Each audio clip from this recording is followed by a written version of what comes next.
안녕하세요. 김동섭입니다. 12월 16일 아침 시황하도록 하겠습니다. 오늘 새벽에 끝난 미국 시장은 급등 마감했습니다. 사실은 새벽 4시까지는 지수가 마이너스였습니다. 다우가 0.3%, 나스닥이 1% 정도 하락을 하고 있다가 FOMC 회의 끝나고 제롬 파월의 성명서가 발표되면서 급등으로 달리게 됐고 주가는 급등 마감했습니다. 나스닥 2% 정도, 그 다음에 다우는 1% 정도 상승해서 마감했는데요. 요 한 이틀 동안 FOMC 우려 때문에 빠졌던 지수를 다 되돌린 거로 끝났다. 뭐 이렇게 해석하시면 됩니다. 그래서 오늘 뭐 국내장이 얼마나 영향이 있을지는 좀 봐야 되겠지만 어쨌든 미국 시장을 좀 보면 이번 FOMC 회의에서는 일단 긴축을 확정했죠.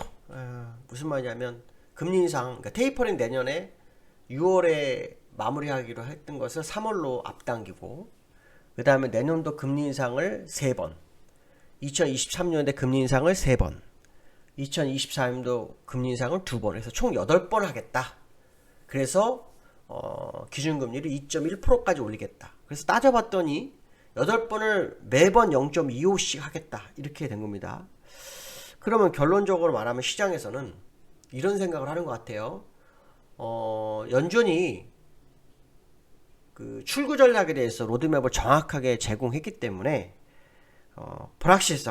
시장의 불확실성이 제거됐고, 시장은 이 금리 인상을 이겨낼 만큼 경제가 강해졌다고 해석을 하는 것으로 봅니다. 그래서 주가가 좀 많이 오른 것으로 좀 확정이 되고 있죠. 근데 저는 연준의 이 발언을 사실 잘 안 믿습니다. 사실 연준은 이번에 신뢰를 주기 위해서 노력을 한 것 같습니다. 왜냐하면 연준은 올해만 해도 말을 엄청나게 많이 바꿨습니다. 올해 바꾼 거 첫 번째, 2023년도에 금리 인상, 2023년도까지 금리 인상 안 하겠다는 걸 한다라고 바꿨고요. 2023년 금리 인상을 1회를 할 거라고 했다는 것, 하겠다 그랬다가 2회로 바꿨어요. 그렇죠? 그러면서 뭐라 그러냐면 2022년도만큼 금리 인상을 안 한다고 했습니다. 근데 2022년도에 뭐라 그러냐면 1회 금리 인상이 예상이 되고 있다. 그래서 미국에서 그 금리 선물 뭐에서 금리 인상이 한 6월이냐 9월이냐 뭐 이런 거래가 있었어요. 그랬는데 갑자기 제임스 블라드가 나오면서 2회는 해야 한다라는 식으로 얘기가 나왔어요. 그런데 그러면서 테이퍼링은 내년 6월 정도에 끝날 거다. 그렇게 얘기가 나왔던 거예요. 그러면서 11월 FOMC에서 내년 6월에 금리 6월 이후에 금리 인상을 할 거고 테이퍼링 6월에 마무리하겠다 이렇게 했어요. 그래도 한 달 뒤에 FOMC에서 지금에서 뭐라 그러냐면 내년 3월에 테이퍼링을 마무리하고 내년도 3번을 금리 인상을 그 이후에 금리 인상 3번을 하겠다고 얘기를 했어요. 그러면 완전히 바뀐 거예요.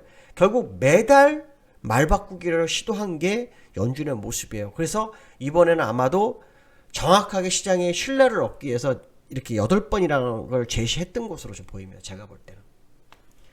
저는 이걸 보면서 불확실성 제거하려고 노력을 했구나 이런 생각도 했지만 한편으로는 저걸 지킬 수 있을까에 대한 의심을 갖습니다. 이유는 간단합니다. 미국이 금리 인상을 한 시점이 2018년도에 금리 인상을 했어요. 그 당시에는 물가지수가 2%였습니다. 2%. 그러니까 여유롭게 금리 인상을 하는 거예요. 2%인데도. 근데 지금은 몇 프로입니까? 6.8%. 그럼 지금부터 3개월 정도 4월달 내년 4월에 금리 인상 하겠다는 거잖아요. 그렇죠? 3월까지 테이퍼링을 마무리해서 4월에 금리 인상 하겠다는 거잖아요. 그럼 3개월간 시간 동안 인플레이션이 올라갈 거냐 안 할 거냐 이게 되게 중요하죠. 이들은 경제에 충격을 주지 않는 선에서 인플레이션을 잡겠다 이런 얘기를 하고 있어요. 가능할까에 대한 의문점을 갖고 있습니다. 이번에 약속을 만약에 또 어기는 사건이 발생하면 연준은 신뢰가 바닥이 되겠죠. 지금도 저는 믿지 않습니다. 왜냐? 미국이 2018년에 금리 인상할 때 인플레이션 2%인데 그때도 금리 인상을 시도를 했던 미국이 6.8% 그때보다 3배가 넘는 인플레이션에도 불구하고 이렇게 여유를 잡는다는 것 자체가 말이 안 된다고. 뭐 개인적 생각이지만 미국이 아주 큰 공경에 빠질 수도 있고 아니면 또다시 말 바꾸기를 할 확률도 있고 이런 해석도 합니다. 예전에 러시아가 한번 인플레이션 때문에 TV에서 봤었는데요. 리아카에다 돈 들고 가가지고 빵쪽 사는 걸 봤습니다. 달러가 휘조각되는 거 아닌가 이런 생각도 들 정도의 생각이 좀 들었습니다. 물론 이건 뭐 개인적 생각입니다. 저는 뭐 미국이라는 나라가 언제 강하기 때문에 다 할 수는 없겠죠. 또 미국이라는 나라는 항상 뭐 인플레이션도 6.8%가 나왔고 뭐 이랬는데도 예상 부합, 그렇죠? 하긴 예상 부합이라고 그러는데 그 예상 부합이라는 게 무슨 의미가 있을까요? 시장은 초토화가 될 수도 있는 경제적 환경이 만들어져 가고 있다고 판단이 쓰고 있는데, 어쨌든 예상 부합이라는 의미로 미국 시장은 급등했다라는 거죠. 여기서 이제 우리는 하나를 또 도출할 수 있습니다. 그 우리나라는 이런 생각이 들죠.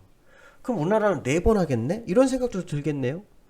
아니 미국이 3번인데 왜 우리나라는 4번이야? 우리나라 1월 달에 한 번 할 확률이 높습니다. 그리고 미국이 할 때 3번을 같이 따라할 확률이 높습니다. 이것도 한번 계산해 봐야 되겠죠. 그럼 우리나라는 2.25가 되는 거겠죠.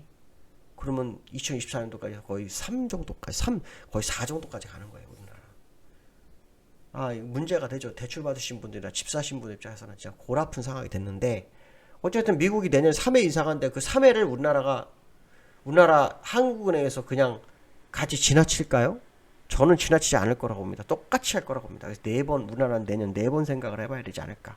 그런 생각도 드는 오늘 연준의 성명서 발표였다. 뭐 이런 생각을 해볼 수 있고요.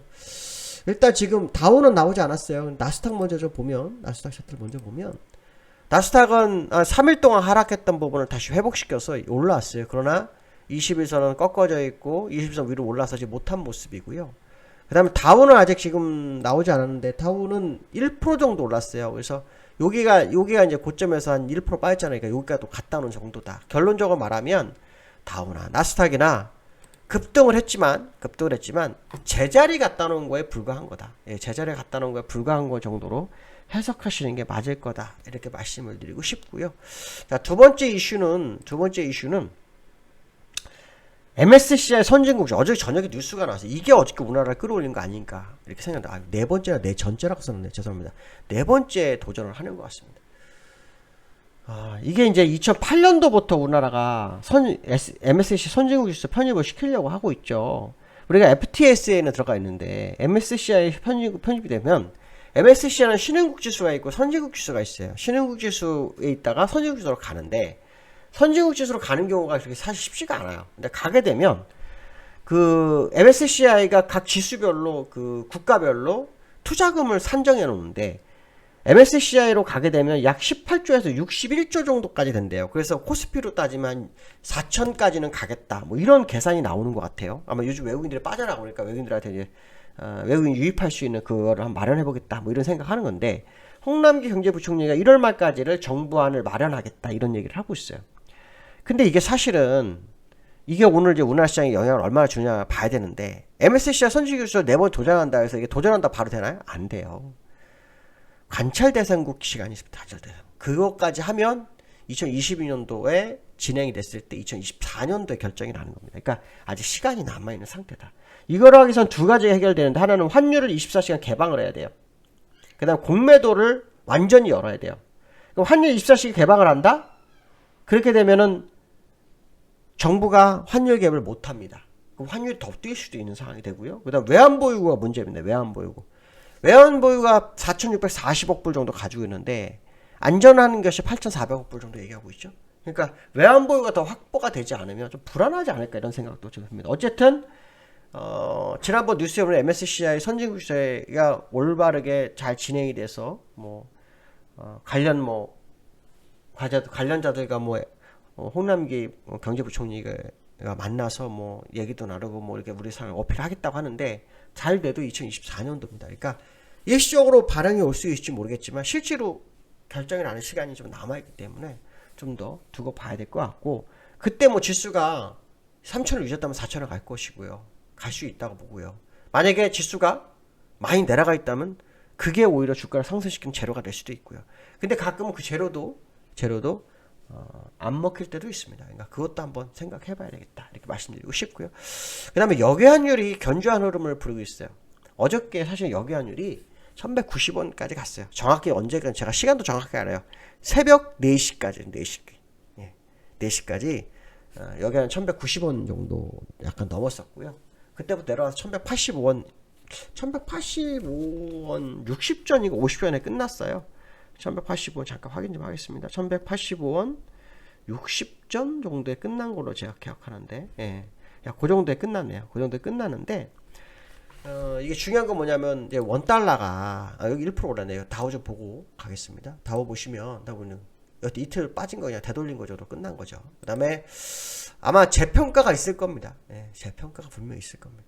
원달러가 어저께 1185원 20전. 그러니까 미국이 반등을 했지만, 우리나라 원달러는 안 빠졌어요. 그렇죠? 오히려 한 30전 정도 오른 상태로 끝났다.